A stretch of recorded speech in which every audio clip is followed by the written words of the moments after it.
书法作品摊开，忍不住惊呼，表达赞叹。哇哇！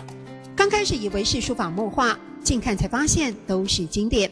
佛教的《金刚经》《心经》《大悲咒》，乃至基督教的圣经。书法家詹秀荣的作品被带进联合国做国民外交。最希望就是把这个艺术流传到世界各国，把这个文化宣扬出去。从未曝光过的世界地图将在桃园机场展示，在国家门面让各国旅客见识国粹之美。书法第一个是中国的国粹，那我想说比较生活化一点啊。还有这幅布袋戏人物素还真，结合台湾传统戏剧，也要在机场传递文化特色。希望把我们的台湾的传统文化宣扬到世界各国，觉得无形当中就要把文化推传出去，就是我的使命了。独创镂空细字书法，在6000金字下写下和平协商、共创双赢，是两岸2008年江城会的赠礼。这几年，詹秀荣希望透过作品做更有意义的事。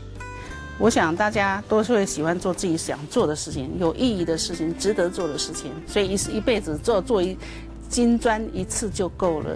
就好像我要时光其实稍纵即逝，我会把握每一分钟。你看我一有空的时间，就是在写字。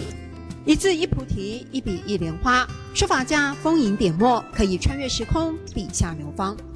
所以我们看到这个又是好几部经典写成的台湾宝岛地图，是，对不对？